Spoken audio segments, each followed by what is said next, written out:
Découverte macabre cet après-midi au quartier Aveya, le corps d'une jeune femme sans vie a été découvert. Son identité demeure un mystère. Vous aurez le détail de cet élément tout à l'heure avec Marielle Ecom. C'est une bataille remportée par la dynamique unitaire. En effet, les parlementaires ont rejeté l'ordonnance du ministre de la fonction publique, celle portant sur la modification du statut général de la fonction publique. Vous aurez dans ce journal la réaction du président de Dynamique Unitaire, Jean-Rémy Yama.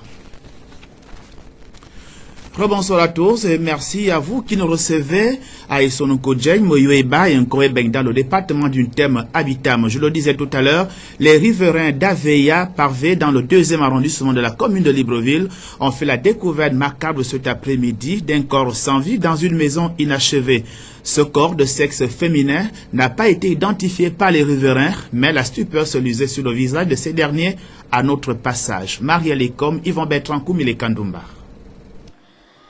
La stupeur était au rendez-vous cet après-midi au quartier dit Aveya Pavé après la découverte d'un corps sans vie, déjà en décomposition dans une habitation inachevée. Un corps de sexe féminin non identifié par les habitants des maisons environnantes, de même que par les riverains sortis de leur maison pour venir toucher du doigt. Je suis parti voir, c'est pas un homme, c'est une femme, non? Alors parce que je suis allé jeter coup d'œil et... Moi, je ne sais pas. Je n'ai pas regardé la face. La face, c'est impossible de reconnaître. Je n'ai pas reconnu la face et je n'ai même pas regardé le temps, mais j'ai vu seulement la partie d'ici. Visiblement, les habitants d'Aveya n'en savent pas plus sur cette personne. Aussitôt prévenue, la police, accompagnée d'une maison des pompes funèbres de la place, ont emmené le corps. Mais selon certaines indiscrétions, ce corps aurait été tout simplement transporté jusque-là, le crime s'étant sûrement déroulé ailleurs. C'est une affaire à suivre. Apporter de l'aide ou de l'assistance à son prochain, un fait de moins en moins observable dans notre société. Pour préserver leur vie, certains n'hésitent pas à se mettre à l'écart et devenir de simples observateurs, une manière d'agir pourtant condamnée par la loi. Sabrina Koundipenda, reportage.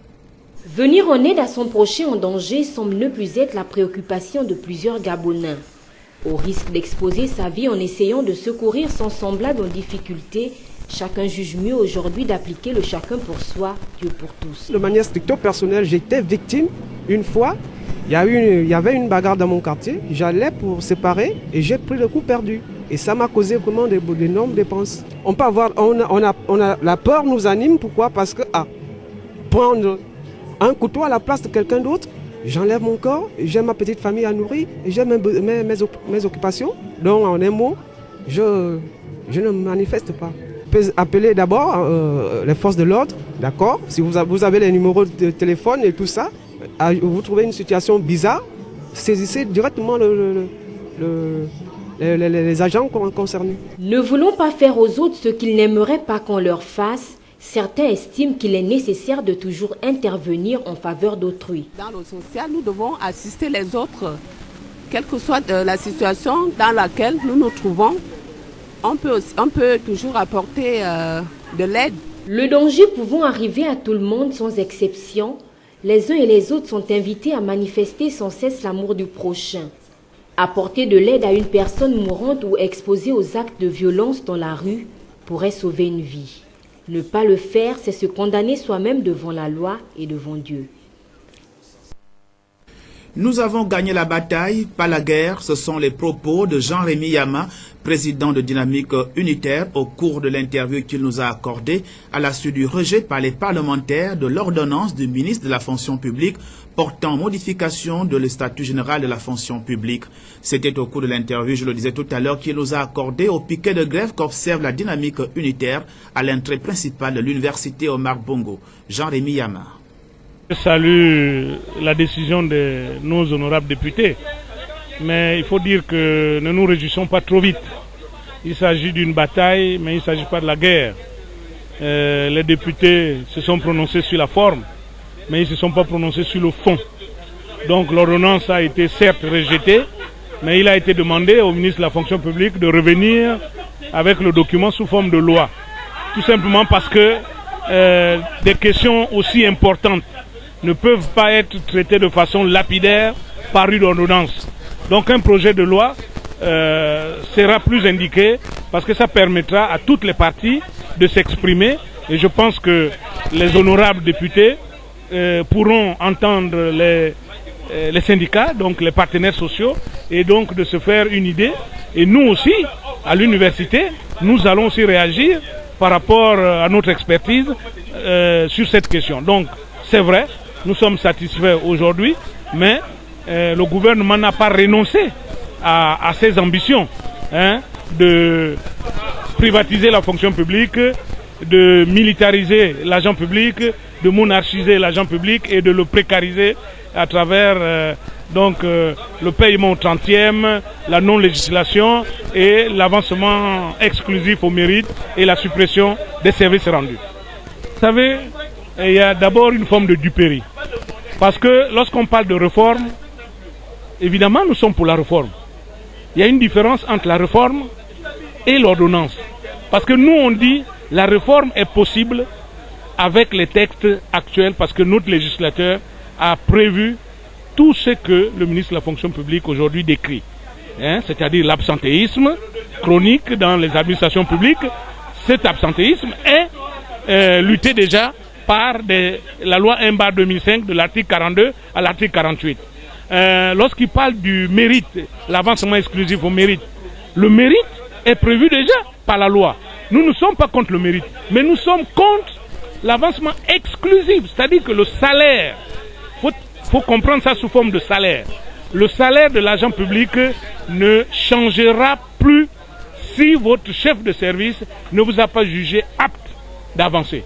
Or, nous savons que dans aucun pays au monde, j'ai dit bien dans aucun pays au monde, on ne peut empêcher quelqu'un de voir son salaire changer par l'ancienneté. Même au privé, il y a ce qu'on appelle la prime d'ancienneté qui permet à l'agent, au travailleur, chaque année, de voir quand même son salaire changer. Or, le ministre veut maintenant que le salaire soit figé, sauf si votre chef de service vous inscrit sur un tableau d'avancement. Ça, c'est le deuxième élément qui change. L'autre élément qui fâche, le paiement au 30e. Le paiement au 30e, le ministre parle de l'absentéisme, que ça va lutter contre l'absentéisme, parce qu'on va payer le nombre de jours travaillés. Mais ça veut dire qu'on fait des agents publics des journaliers. Mais si nous sommes journaliers, mais dans ce cas, il faut que la législation soit claire. Parce que qui dit journalier parle de taux horaire. Et parle également de type de métier. Parce qu'on ne peut pas faire une loi globale alors qu'il y a plusieurs secteurs d'activité. Au privé, il y a ce qu'on appelle les conventions collectives. Par secteur d'activité, ça permet de... Mais voilà. Donc s'il veut vraiment privatiser la fonction publique, c'est pas par le paiement 30e, c'est en s'asseyant avec les partenaires et définir les textes qu'il faut pour les adapter au nouveau contexte. J'avais déjà parlé de l'avancement exclusif au mérite. Le troisième élément, c'est la non-législation des éléments de rémunération par les parlementaires. Ça veut dire que les parlementaires ne se prononceront plus sur tout ce qui est rémunération en République gabonaise. Et on dit que ce n'est pas possible. Les parlementaires fixent le cadre. Et le réglementaire, lui, il donne le contenu à ce cadre. Et donc, enlever ce cadre-là aux parlementaires, c'est laisser libre cours à des abus. Et c'est la raison pour laquelle nous disons non. Et le dernier, c'est la suppression des services rendus. Là aussi, c'est une façon de précariser les agents publics. Parce que la loi 1/2005 a corrigé une forme d'injustice en introduisant à l'article 86 la mise en place des services rendus. Et nous constatons que le ministre au Ghana veut les supprimer. Quel est l'argument juridique sur lequel il se repose pour supprimer? Et quels exemples dans les pays il peut montrer où on supprime les services rendus aux travailleurs? Même au privé, il y a ce qu'on appelle les services rendus. Alors donc voilà les 4 éléments de l'ordonnance qui n'ont rien à voir avec la réforme que nous contestons et nous disons oui aujourd'hui à ce que les parlementaires ont fait. C'est une bataille gagnée, mais ce n'est pas la guerre, parce que le gouvernement n'a pas renoncé à ses objectifs. Voilà pourquoi nous continuons à rester mobilisés. Merci. C'était Jean-Rémy Yama, président de Dynamique Unitaire, qui réagissait là à la suite du rejet par les parlementaires de l'ordonnance du ministre de la fonction publique portant modification du statut général de la fonction publique. Nous suivrons l'évolution de ce dossier au cours de nos prochaines éditions d'information. Sur un tout autre plan, l'appel des 1001, ce mouvement féministe était du côté du lycée de Siban, où le mouvement a initié une caravane dénommée « Jeune fille, prépare ton avenir ». Après le lycée de Siban, le tour reviendra au lycée Joe Dabani ce vendredi de recevoir ce mouvement féministe. Euphrem Biyogedzo, reportage. Aujourd'hui, nous nous trouvons au lycée de Siban, qui est la première étape de début de notre sensibilisation aux jeunes filles. Le thème cette année, c'est « Jeune fille, prépare ton avenir ».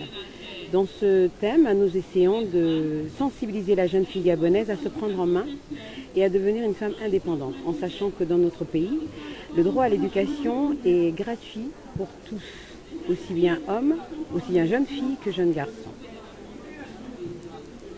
Alors, au titre des discussions avec les jeunes filles, qu'avez-vous abordé, questions abordées vraiment de façon... Écoutez, pour le rendu de la journée d'aujourd'hui, avec les jeunes filles, nous avons parlé de l'entrepreneuriat. Donc nous avons la première femme imprimeur de Gabon, qui est venue de Dynastie. Nous avons mademoiselle Sylvie Touré, qui est dans les multimédias. Et nous avons madame Sophie Moubélé et madame Michi Notunga, qui parle aux jeunes filles sur le planning familial et les grossesses précoces, qui sont un fléau dans notre pays, et toutes les conséquences que cela pourrait engendrer. Et en termes de perspective, pensez-vous que le message diffusé aujourd'hui est entendu et qu'il sera mis en pratique par les jeunes filles? Écoutez, comme dans toute sensibilisation, nous passons le message, nous n'allons pas cesser de le redire. Je pense que les grossesses précoces, les cobolos et aujourd'hui les avortements spontanés et sauvages, ce n'est pas une nouveauté dans notre pays. Au contraire, chaque année, on essaie toujours de faire des sensibilisations dans ce genre pour dire aux jeunes filles qu'il faut se prendre en main parce que tout cela, tous ces fléaux qu'on déplore aujourd'hui existent toujours. Donc les sensibilisations vont se poursuivre. Cette année, c'est cela le thème, Jeune fille, prépare ton avenir. Mais l'an prochain, il y aura forcément un autre thème. La décennie de la femme est bien là. Ça, on a 10 ans pour voir une évolution. Donc je pense que dans 10 ans, on pourra faire le bilan et voir si ces sensibilisations dans les écoles et dans les milieux publics ont porté du fruit. La prochaine étape, c'est demain, le Joe Dabani. De l'économie dans ce journal, après avoir connu une période délicate ces dernières années, le prix du baril du brut tend à se stabiliser aux alentours de $70 US. Pas de quoi encore se frotter les mains, estiment les spécialistes qui appellent plutôt à la prudence. Pierre Parfait Mbadikoum. En baisse depuis 2014, le prix du baril de brut s'échange à un peu plus de $65 et tend à se stabiliser aux alentours de $70 US. En hausse à 65,15 US mi-mars sur l'Intercontinental Exchange de Londres.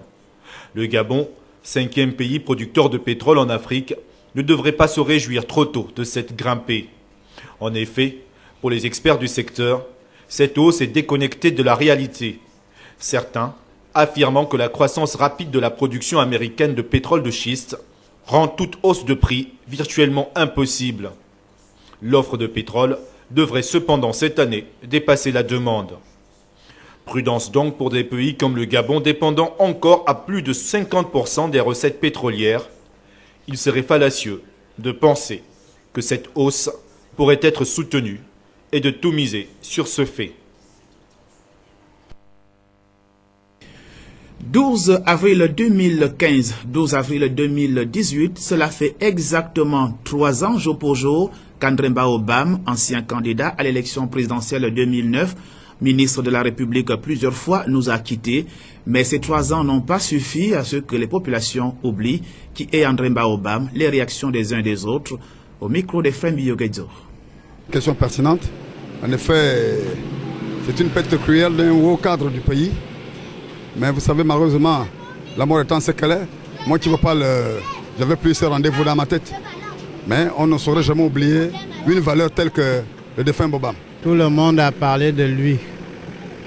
Ce qu'on peut dire d'Ambobam, il nous laisse la mémoire très haute. Il a formé beaucoup de monde, presque tout le peuple gabonais, comme les étrangers, comme les Gabonais, il a formé tout le monde.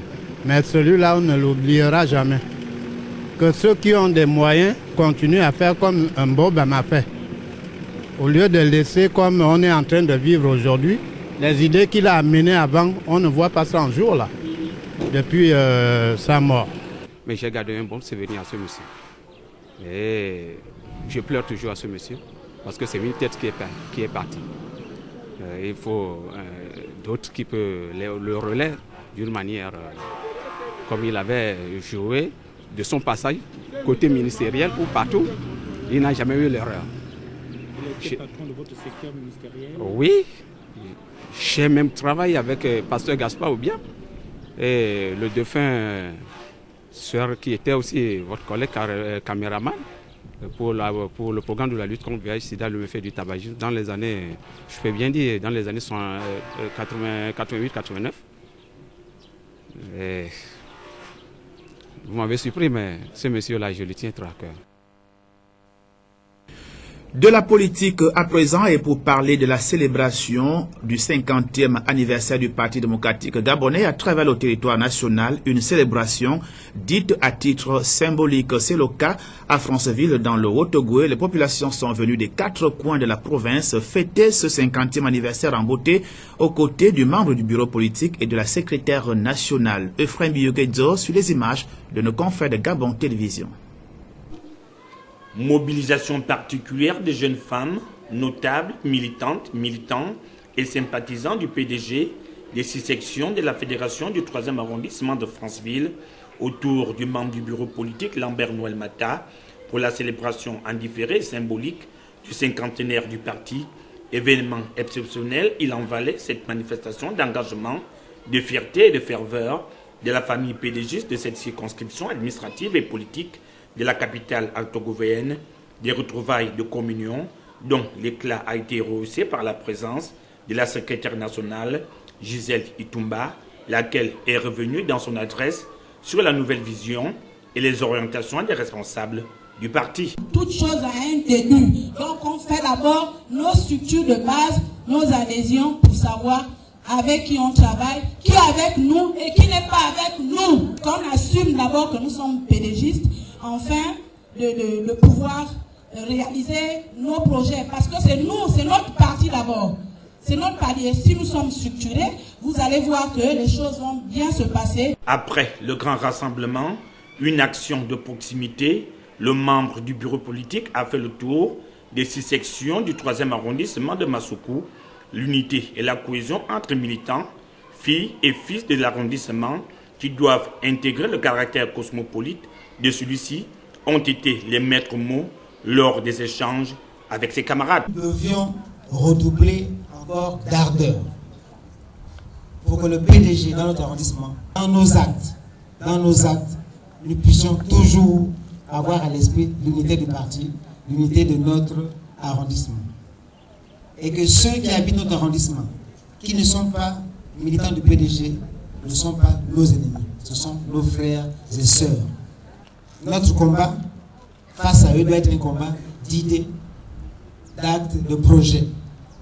Donc, le militant du PDG doit se distinguer par la qualité de son langage. L'inscription et la réinscription des militants sur le fichier du parti, ainsi que sur les listes électorales pour ceux en âge de voter, dans l'optique des législatives 2018 sont aussi les points que Lambert Noël Mata a insisté dans son message. Il faut faire en sorte que la réadhésion se fasse. Les uns et les autres disent qu'on est du PDG. Pourquoi se réinscrire encore? Non. Le distingué camarade président a lui-même voulu que nous puissions marquer notre appartenance au PDG en se réinscrivant à nouveau. C'est à travers ce message plein d'espoir que l'ensemble des PDGistes présents se sont séparés tout en se donnant rendez-vous pour des prochaines rencontres. Nous ouvrons à présent la page étrangère de ce journal. Première étape, l'Algérie. Seconde étape, les États-Unis d'Amérique. D'abord, en Algérie, 3 jours de deuil national ont été décrétés à la suite du crash d'un avion militaire mercredi qui a fait 257 morts. Minutes de silence observées dans les administrations, drapeaux en berne et annulation d'événements festifs ont marqué la journée de jeudi. Un reportage de nos confrères de la presse internationale. L'incendie de l'avion à peine éteint, l'enquête ordonnée par l'état-major de l'armée algérienne débute. Sur le site du crash, à quelques centaines de mètres de la base aérienne de Boufarik, au sud-est d'Alger, militaires et policiers se déploient. Tandis que les corps des victimes sont transportés vers les hôpitaux de la région pour identification, à Blida, ville toute proche du lieu du crash, certains émettent déjà des hypothèses. On est très triste de ce qui est arrivé. C'est peut-être dû à un manque de maintenance. Ce modèle d'avion a près de 30 ans et on s'en sert depuis 30 ans.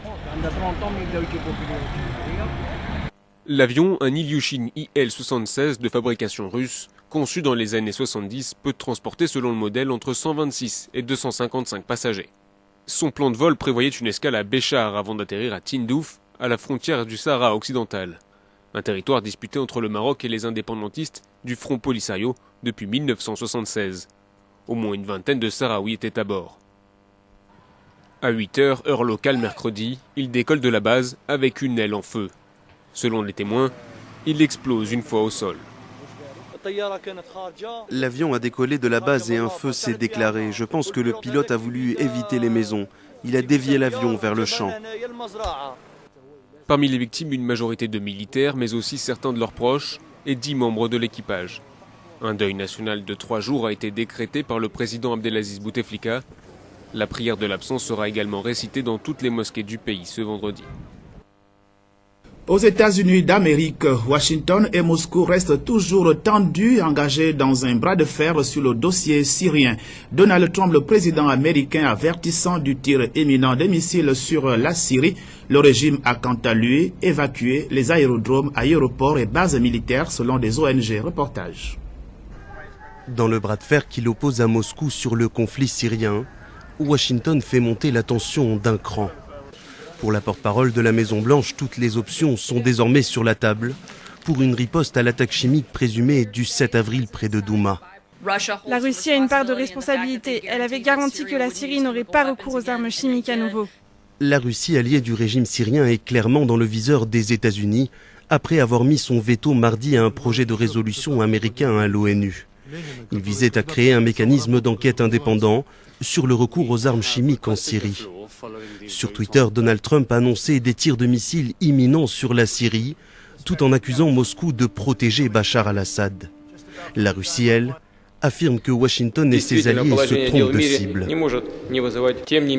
La situation dans le monde est de plus en plus chaotique, mais malgré tout, nous espérons que le bon sens l'emportera et que les relations internationales prendront un chemin constructif. Moscou a d'ores et déjà mis en garde les Occidentaux contre d'éventuelles frappes. L'armée russe a annoncé le déploiement de sa police militaire dans la ville de Douma.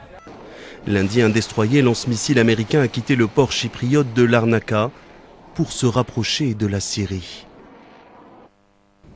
Avant de nous séparer, voici à présent la rubrique Expression libre. Vitalis Koumba et Sabrina Koundi-Penda vous ont posé la question de savoir dans quelle région du Gabon trouve-t-on le mont Koum. Je pense bien que c'est dans la province du Wellington. Oh, non, désolé.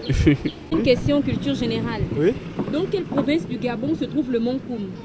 Le mont Koum? Oh, ah, je ne connais pas vraiment, merci. Dans quelle province du Gabon se trouve le mont Koum? Je ne sais pas. Le mont Koum, c'est à la province du Wellington. Ah, je sais pas. Le mont Koum se trouve à Oyem. Le mont Koum? Le mont Koum, c'est Wellington chez moi. C'est même dans mon village. Koum, dans quelle province du Gabon? Là, je ne connais pas. Hein. Dans quelle province du Gabon se trouve le mont Koum? Là, je ne sais pas. Du Gabon se trouve le mont Koum? J'ai aucune idée. Hein. Le mont Koum, c'est au Wellington? Le mont Koum, c'est dans la province du Wellington, à 30 km d'Oyem, non loin du village Koumassi. C'est la fin de ce journal de la soirée. Merci de l'avoir regardé. S'il plaît à Dieu le Très-Haut, je vous retrouve demain à 7h, à 12h30 et à 19h30.